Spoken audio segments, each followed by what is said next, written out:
Hello learners, in this tutorial we are going to deal with the view tab, okay, that is present in the Revit application, and we will see how to create a variety of views and how to handle them.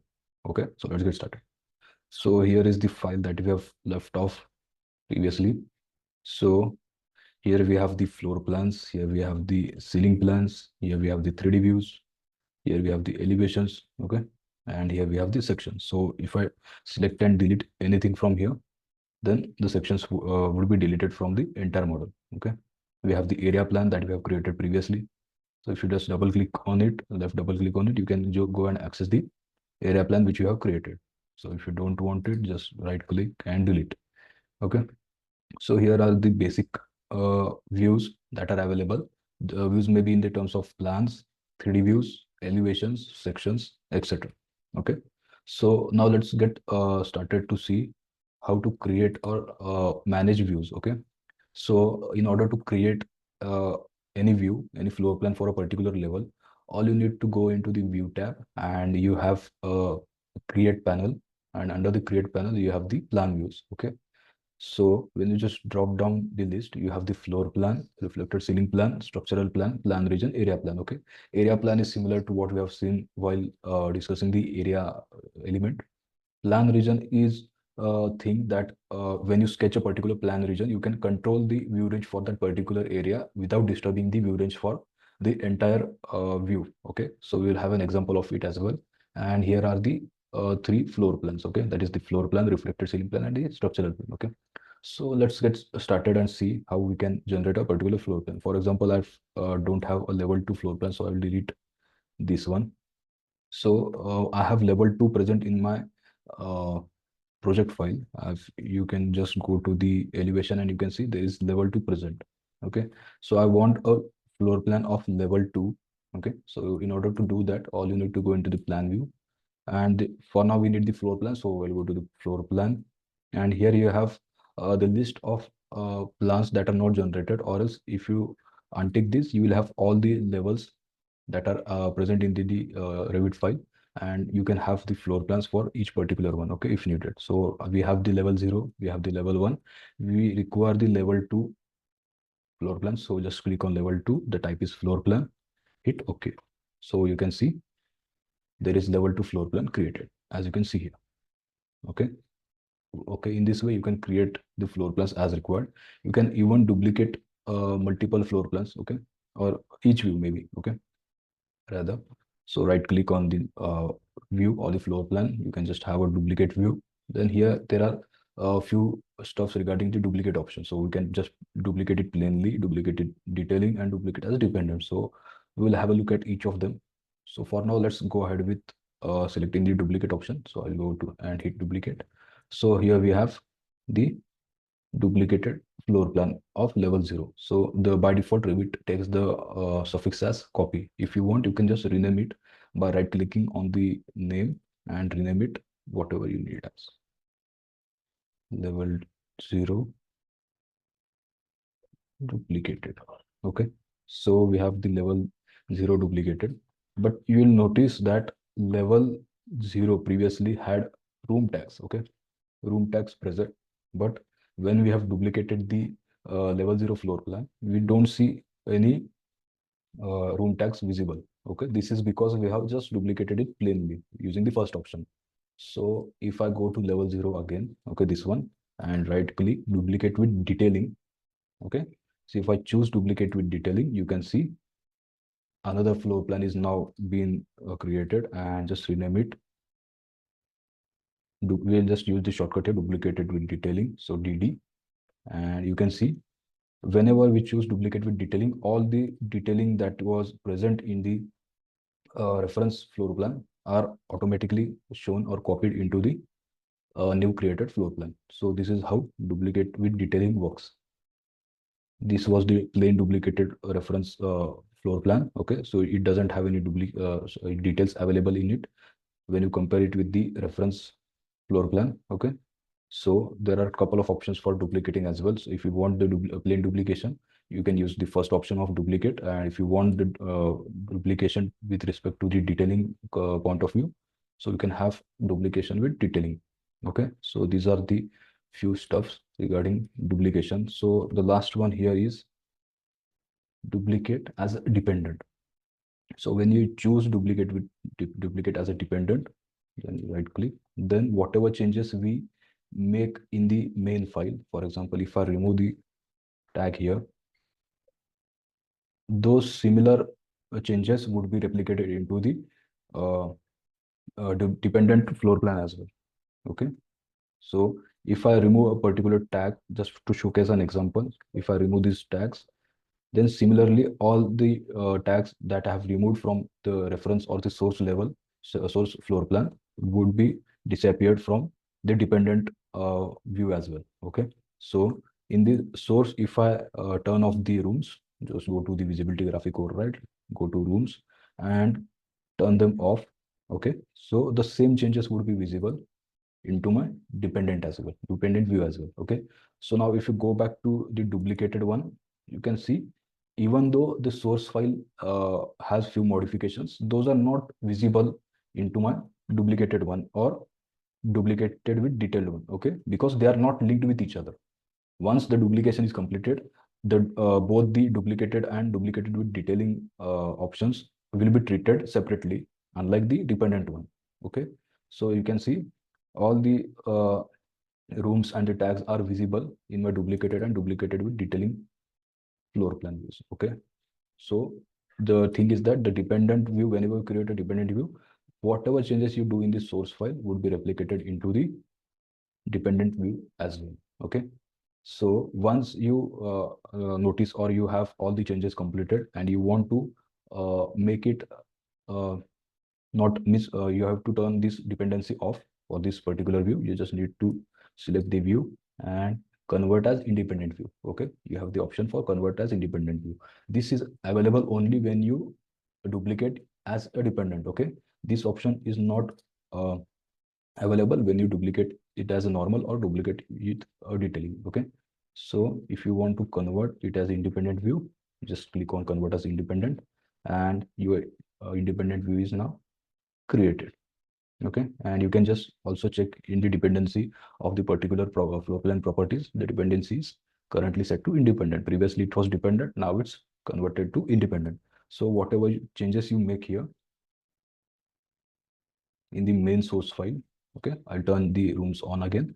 Those changes won't be reflected in the dependent floor plan because we have turned the dependency to independent view. Okay. So in this way, the duplication of the views work.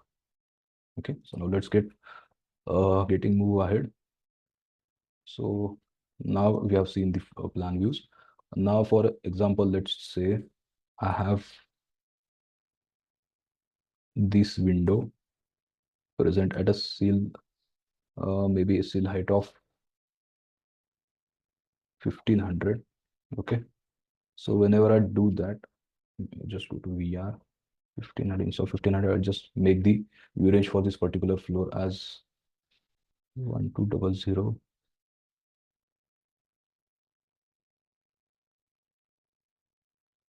Okay.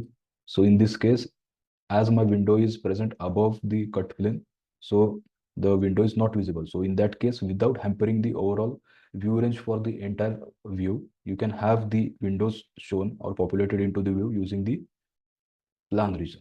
So basically, plan region is something or a region that means where the view range can be governed independently of the view range that is present for the entire view. Okay, so the main view here is the level 0 floor plan, but we have a plan region here. So whatever view range we apply to this particular region using the plan region, okay, will be up the only the view range will be applied to this particular area and not the entire floor plan view, because for when you just hit escape and press VR to enable the view range, the view range for the entire view, that is level 0 floor plan, is set to something like this. Okay, but you can control the view range for this particular area using the plan region.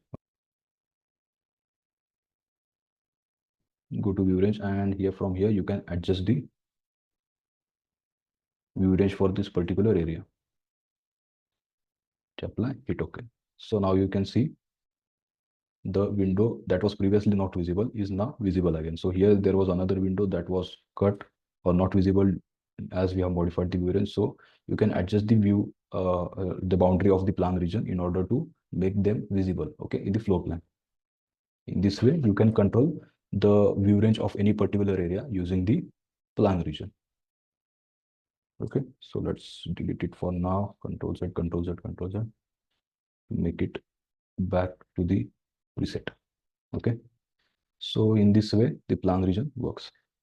Then let's move ahead. Now we have the 3D sections or the 3D view. Okay, let's get started with the 3D views first. So we have under the drop down, we have three things. Default 3D. If you click on the default 3D, you can see the default view, 3D view. And if you want to check all the 3D views here, they are available under the 3D views, okay, here in the project browser. Okay, so if you want to copy or make a duplicate of any particular 3D view, you can do that as well. All you just need to go to check the 3D view, right click on this and duplicate. Okay, just duplicate. Okay, so you can rename it as anything, showcase. Okay,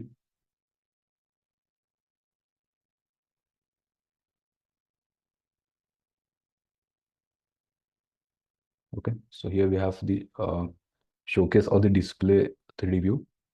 Okay, so if you want to make any changes here, you can do it. If you don't want the levels to be visible, you can just hide them from your model. And if you want the settings to be coarse and hidden, you can do that as well. So in this way, my model looks. Whenever you go to other 3D plans, these are not visible, okay, because you have applied the changes for this particular view only.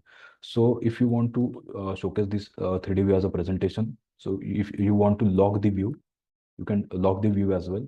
Okay, so if you want the view to be set in this particular angle or in this particular perspective, and you want to freeze the orientation, because sometimes what happens by mistake, we orbit the model, and during that we might accidentally change the orientation or the actual look for the particular view. Okay, in order to fix this view and fix this perspective, all you need to do is check the unlock 3D view option at the bottom. Okay, and you have the save orientation and lock. Just hit OK on this, and now try orbiting the model. You are unable to do it because we have saved the orientation and we have locked the model. Okay, so as you can see, the lock symbol is now enabled here. So whenever we have the 3D view locked in a particular orientation, you are unable to change the orbit or orientation for this. You can try using the view cube. You are unable to do it because you have locked the orientation. So unlock orientation and you are free to orient it back as needed. Okay, so in this way, you can have the 3D views locked as needed. Okay, and then we have camera tool. So camera tool is nothing but a simple view. Okay, so if you want to view this particular room from this particular location, all you just need to place the camera and you have to decide the direction and the total area to be viewed. So I want the camera to be fixed at this direction. So whenever you are okay with the direction, okay, just click on OK, and you can see this is something what the camera view is showing. Okay, you can change the projection mode from perspective to orthographic as needed, and you can even adjust the eye level and target level. So if by changing the eye level and target level, you can have it something similar to like this. Okay, so in this way you can have or make use of the camera tool. You can even change the detail level or the visual styles and all this stuff as we do similarly for a particular view. Okay, so in this way you can have camera view placed. You can rename it also as needed or keep it view 2. So in this way you can adjust and manage the 3D views. Now let's get started with these sections and callouts. So sections, from here we can access the section, or we have a shortcut here as well in the quick access toolbar.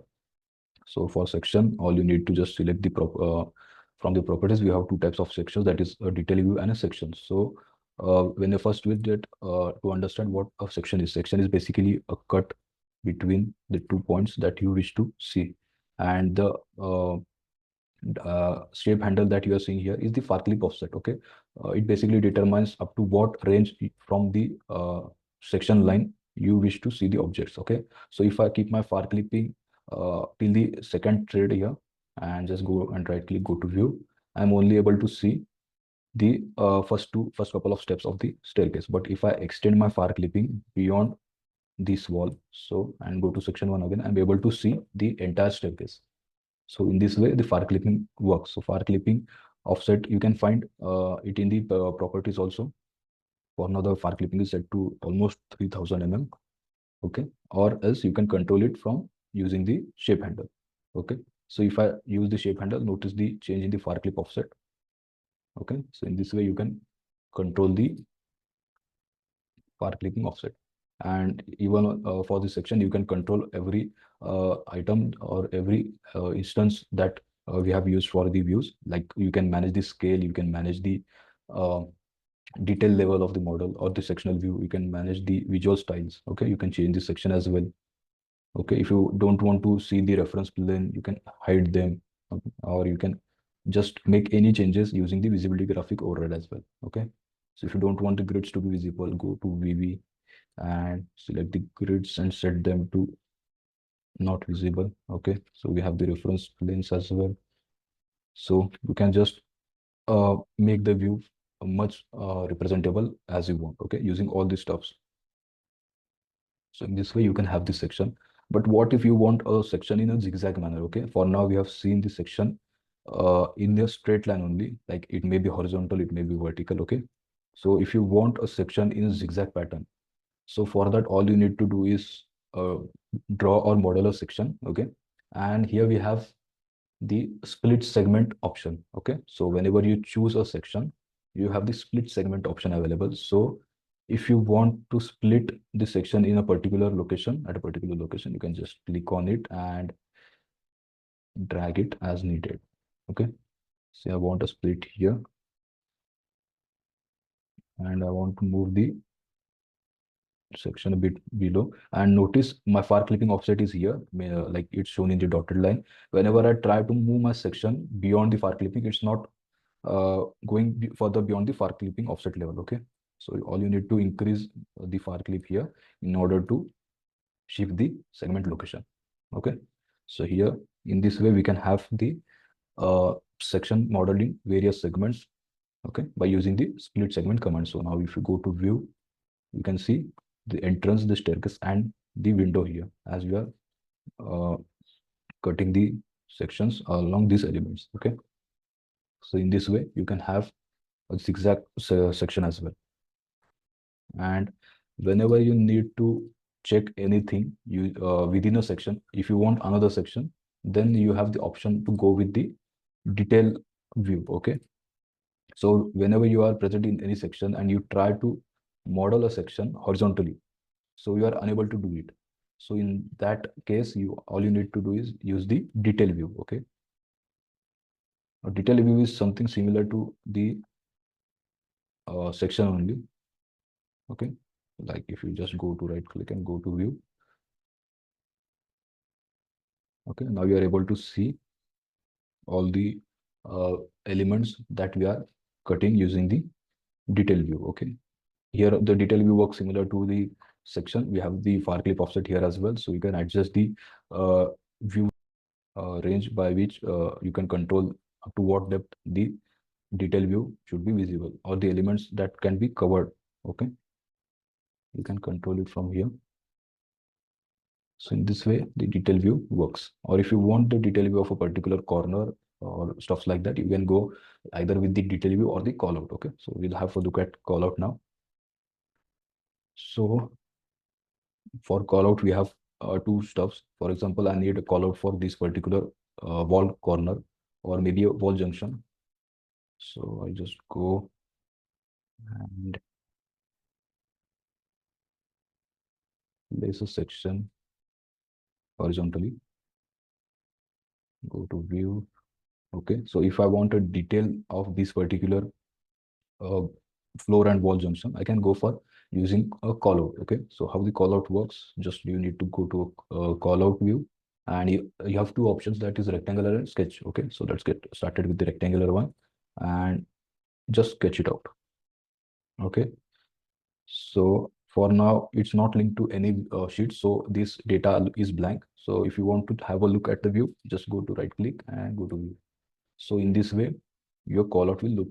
Okay, call out are used for showing the detailing items, okay, in more detail, where due to the scaling issue or the elements or mostly the scaling issue, most of the corners or junction or typical details are not clearly shown. So we make use of the callouts. So you can change the scale here. You can change everything that's available for the all the views, okay. And if you want, you can annotate anything, okay. So for example, if I want to add a text here, and go by adding text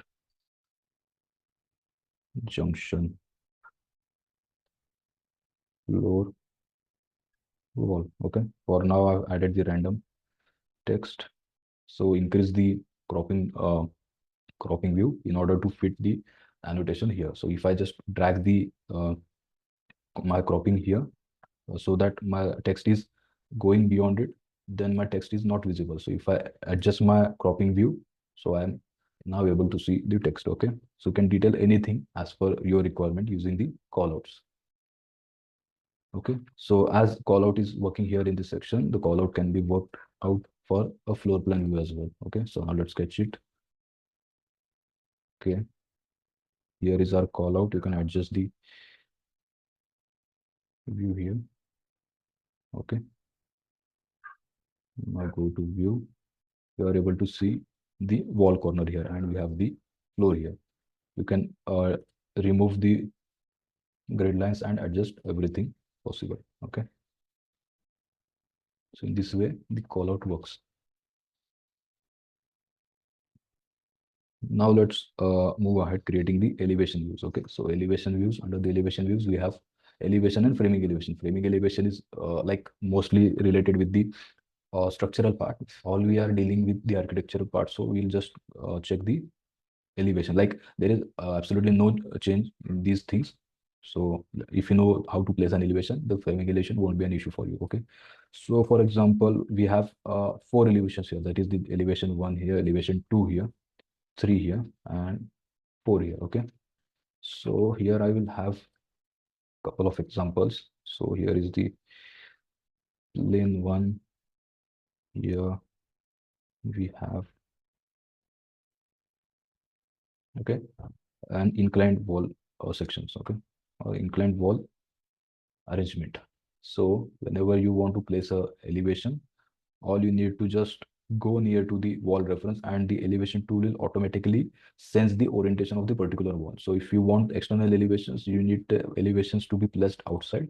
Okay, whenever you place an elevation, you can see there is a crop or the viewport, okay, viewport that is available for accessing it. Okay, so here we have the viewport for this particular elevation. Okay, so now if you check, you have this elevation 1A created, and okay, so this is the 1A elevation view. Okay, so if you just go to right click and go to view, by double clicking on it, you can see this is the uh, crop view that we can adjust. And if you adjust it from here, the same would be adjusted from here as well, from the floor plan as well. Okay, so if you adjust or drag this, the same would be replicated here as well. Okay, so both works the same, and you can adjust the extents of this particular view. Like this is basically the viewport. Okay, you can adjust the viewport from here, and you can have all the properties of the elevations from here, like the far clipping offset. Far clipping offset is this one. Okay, so you can adjust it as required. You can adjust the ends, you can drag it, but make sure to place the viewport where we have the 1A elevation only, or the elevation that is created, because when you have multiple elevations, it might be a bit confusion. Okay, so go back to the elevation again, and you can just rename it from here, elevation A. Okay, you can have the view template set. For now it's currently none, and all the other properties you can play with. Okay, so in this way you can have the elevations created. If you want elevations at this site as well, so go for the elevation. Just need to verify the wall is correctly referenced and place your elevations. So you can see elevation 1A, 2A, 3A are now created. You can rename those as needed. If you want to check the view, go to elevation view, and you can see this view is now created. Okay, you can adjust the viewports. So in this way, you can have the elevation view created. If you don't want to see the crop region visible, all you need to just do it uncheck. Okay, by unchecking the crop region visible, you can uncheck the region of the cropping. Okay, from here you can adjust it. Okay, so now when we are considering a inclined wall example, see the elevation automatically references the wall as inclined. Okay, as my wall is inclined, the orientation of the elevation is automatically pointing towards the wall in a perpendicular fashion. Okay, so if I place my elevation here, see, notice the change because the elevation is able to reference or sense the orientation of the wall itself. You don't need to rotate uh, your elevation with respect to the wall orientation. It automatically senses the orientation. Okay, so in this way you can have your external elevation placed. So if you want an internal elevation to be placed, you can go to the elevation. Okay, and if you want your elevation to be present in internally, so all you need to select the room where you need the internal elevations and place it. So whenever you select the circle here, for now we have a single elevation, that is 8A. We have three boxes that are unchecked currently. So by checking them, notice the change that is happening. The dark triangle represents the view. Okay, elevation view. Okay, so when we have checked all the remaining boxes here, we are able to place the views for the entire room. Okay, so now if you go to elevation 1D, we are able to see the front door. So go to elevation 1D and look, we are able to now see the front door elevation. Okay, so now let's go to the floor plan. See, my 1D is pointing in this direction, and you can adjust the cropping for here as well, and the far clipping also. Okay, I want to see the door here, so I'll go to 1C, and I'm able to see the door at the left hand side. So in this way, you can have the elevations placed internally as well as externally. And last foremost thing here now is the drafting view. So we have the drafting view tool here under the view tab.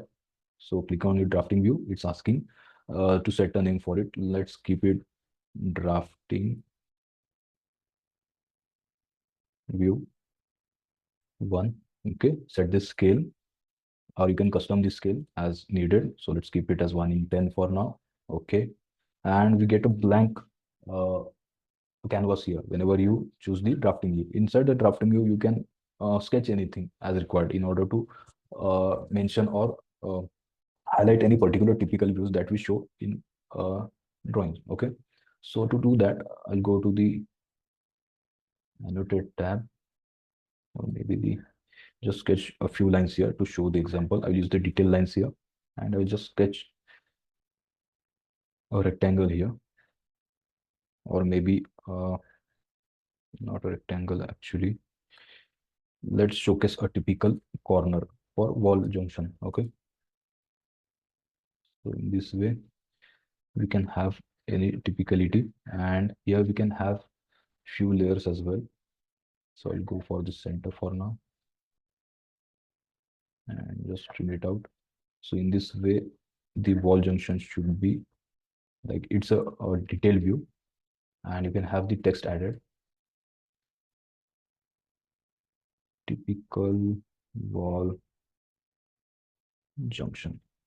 Okay, so increase the text for it. Okay, so in this way we can adjust it, or maybe 7 will work. Okay, so for now let's take an example of this one, and if you want to showcase this into any sheet, you can use the drafting view as it is. Okay, so drafting view can be available here in the drafting view tab. Okay, so from here you can access the drafting view what you have created. You can also link various views to various sectional view callouts. Okay, so if you are creating a particular callout, so now let's take example of this particular wall junction. Okay, previously let's go to view again, go to callout rectangular, and just place a callout here and go to view. So I'm able to see actually what's present in the floor plan. Okay, so this is what the floor plan actually represents. So if you want to link any particular detail, okay, to a particular callout or any sectional view, you can do that.